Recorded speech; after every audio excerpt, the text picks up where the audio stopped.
Faults of Fools, Chapter 2 in its entirety, by K. D. Blackburn. Early 40s, on the scrawny-looking side. Long blonde ponytail, unremarkable blue eyes, coupled with a bearing that telegraphed a gentle nature. Thaddeus knew he appeared as the sort of weakling a mugger might pick on. Never once had he ever been in any kind of serious physical confrontation. He figured that in itself spoke for his peaceful nature, considering where he spent his childhood. Boscamp Street remains a one-way, treeless, inner-city side street above the inappropriately named Spring Garden Avenue. Decades passed, and now, too, nothing much about that north side neighborhood resembles a spring garden. When Jan and Alsbeta had bought the row house in which Elena and then Thaddeus were born, the neighborhood had been comprised of late-arriving Eastern European immigrants such as themselves. Their neighbors were the working poor, people with more children than paycheck. For the mid-years of the 20th century, the people living on one end of Boscamp Street referred to the other end as Incubator Alley, due to the large number of small children at play on the dead-end portion of the roadway. Where he had lived was considered the better end, the difference mainly lodged in the mind rather than the eye. Children born in the area around Spring Garden Avenue grew up to be Pittsburgh's postal workers, office workers, and college graduates by being kids who worked their way through school, holding down 5 different part-time jobs at once to achieve the dream their parents had chased. Children born in the area grew up to be hoodlums and derelicts, too. A lot depended on the frequency of the Friday night fights at their house and how they reacted to a boozed-up parent. And then there was Sarah Hines' house to take up a bit of the slack. It cost a pittance and a commitment to join. The pittance could be waived.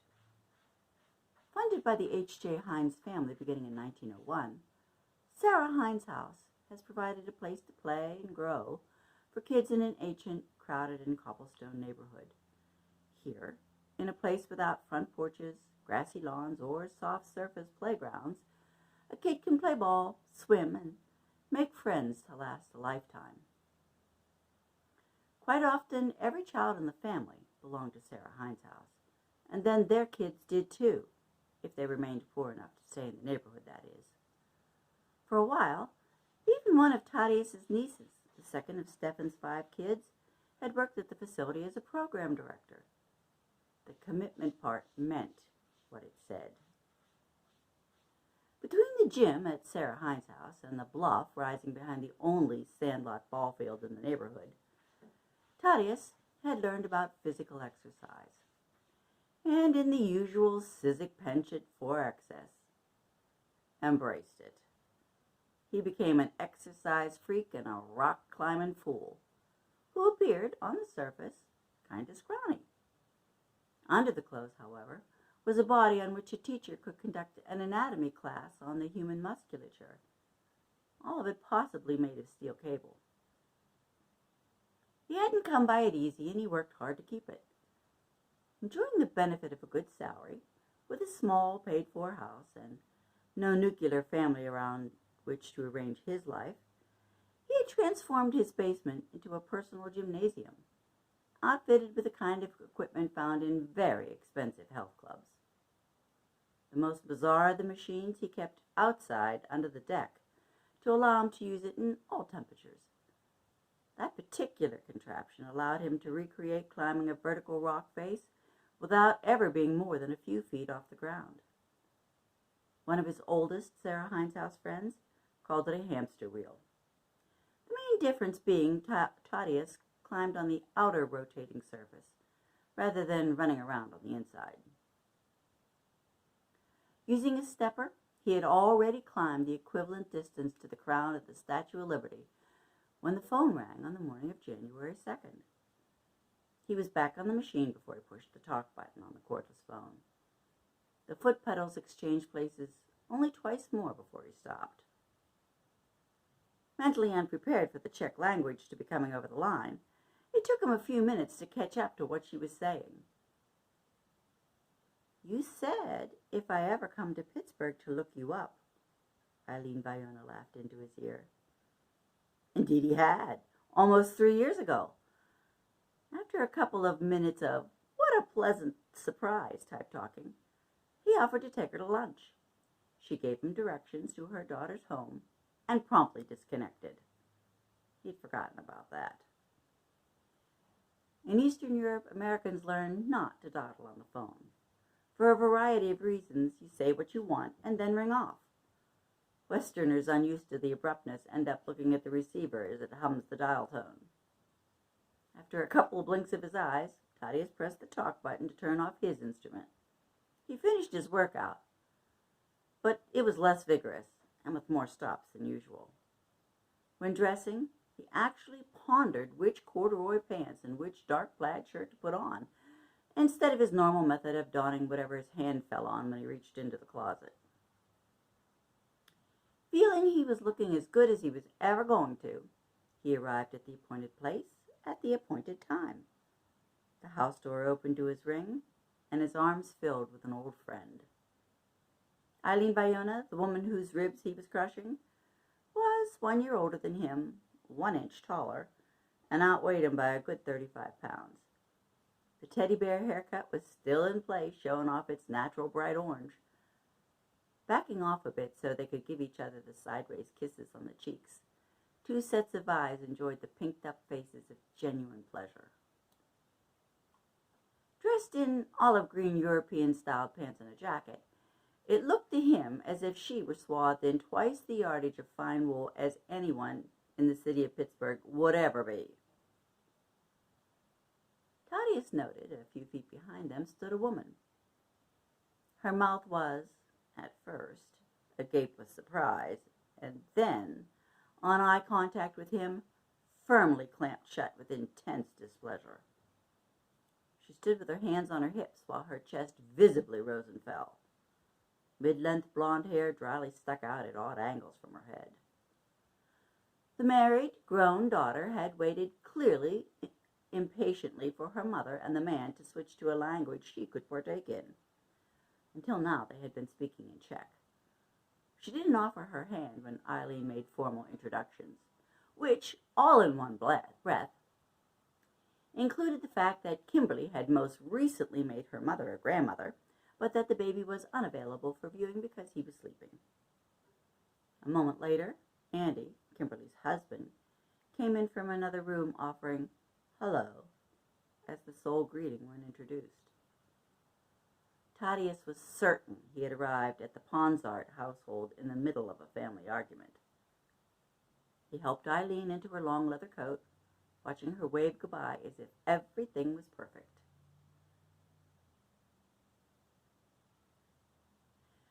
Maggie Mae's looks like most people think an informal restaurant ought to have looked at the turn of the century.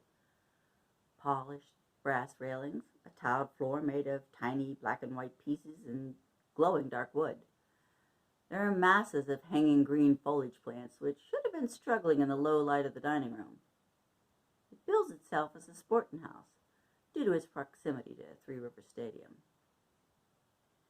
The eatery drew most of its trade from the stadium events, that and the downtown lunch trade that finds its way over the 6th Street Bridge in hopes of quicker service. Today, however, it was slow business, so the staff didn't mind the couple sitting at the table in the window for hours, especially since it seemed that the pair of them could really put away the food. I could go back to Chicago. The city always needs teachers, and my folks live in Berwyn. My stuff is in their basement. She toyed with her dessert fork on the empty plate, tracing circles around the crumbs. Or I could stay with my daughter and her husband until I make up my mind what to do with myself. After a moment's silence, Eileen reanimated her face by saying, "It was nice to be here for the baby. My mother took care of me when I had Kimberly. I'm glad I could do the same thing for my daughter in her turn. Did I tell you that Toby is a splitting image of his grandma? His hair is absolute carrots." Thaddeus had always assumed Eileen had about the same number of teeth as the average person. When she smiled, it seemed to him that she showed every one of them. Her pearly whites blazed away at the mention of a grandchild. As for her eyes, he judged them to be an average blue, but striking for the way she used them. She naturally kept them so wide open all the time that it was a little unnerving, at least until you got used to it. He stared right back at her glowing face and heard the words that came out of his mouth at the same time she did. "Move in with me." The next 5 minutes' worth of conversation was a bit of a jumble until each carefully clarified what they thought the other meant. Neither of them was prepared to deal with what they themselves thought of the proposition. In the end, they agreed that Thaddeus had offered to rent the 2 small rooms on the second floor of his house, along with shared kitchen and bath facilities. It was much like the arrangement they had lived under almost 3 years ago. "Completely furnished as a bedroom and a sitting room," he told her. In reality, the rooms were completely empty and had always been since he bought the house a number of years ago. She agreed she would move in on Monday evening, stay as long as it suited the both of them. The deal done, they moved on to other subjects, and he deposited her at her daughter's home, stuffed to the gills, and in time for supper.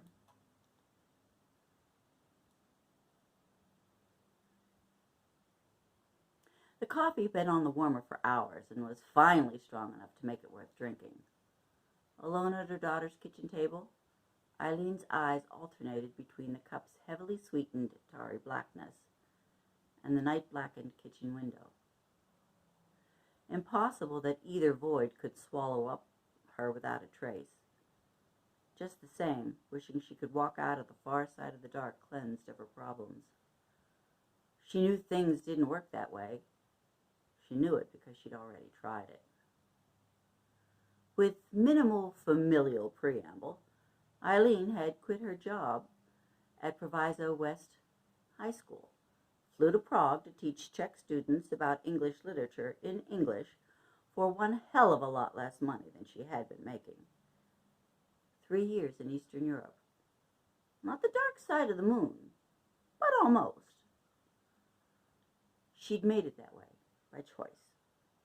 No personal contact with anyone from Chicagoland, nor did she provide a phone number where she could be reached, implying in letters that international calls were nearly unachievable.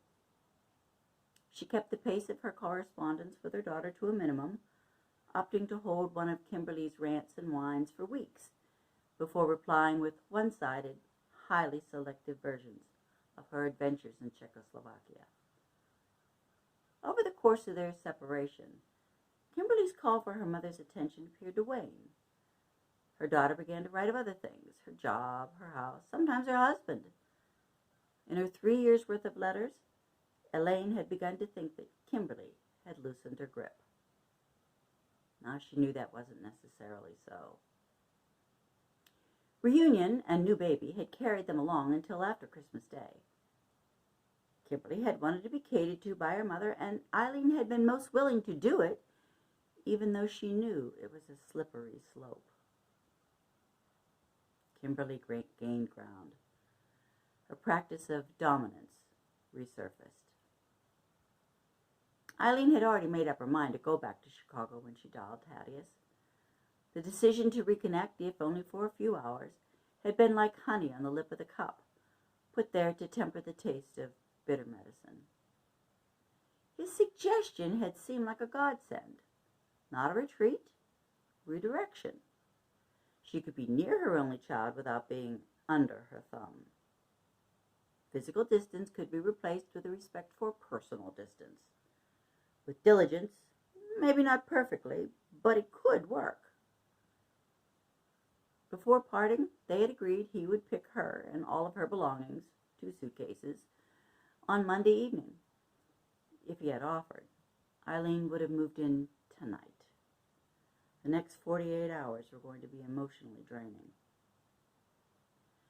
Kimberly's ramped-up voice carried easily from the living room to the kitchen. If Andy was answering, his words did not project as far as Eileen's ears. The television had been silenced to focus his attention.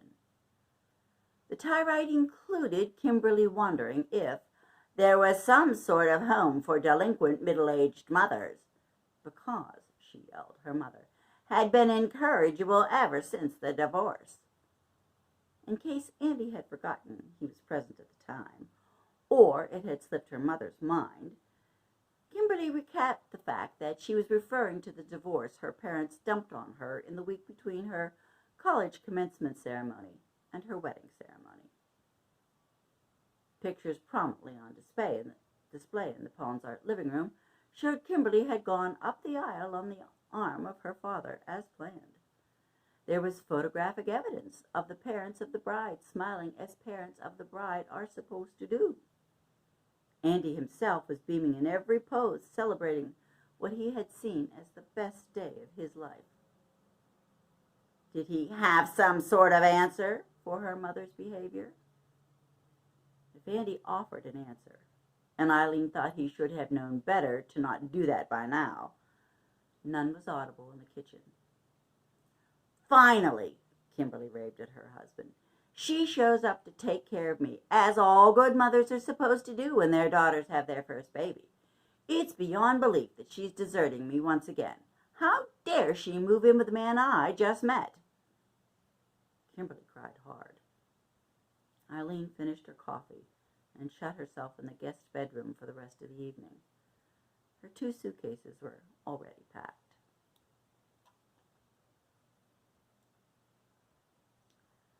By 8 in the evening of January 2nd, Thaddeus had asked for plenty of big favors, without offering anything more than tidbits regarding his needs. 3 friends were cajoled into manual labor. 2 sisters agreed to lend furniture that had been stored in a room next to Anna Maria's bedroom. He took a number of trips in his Blazer, but the distance between his home and his sister's was only a matter of blocks, so the portage went fast enough. Before midnight, the 2 small rooms on the 2nd floor were indeed furnished as a bedroom and a sitting room. Each time Thaddeus was out of earshot, the 3 friends and the 2 sisters exchanged whispers and baseless speculations. Thaddeus kept mum on the subject of his new tenant. End of chapter 2.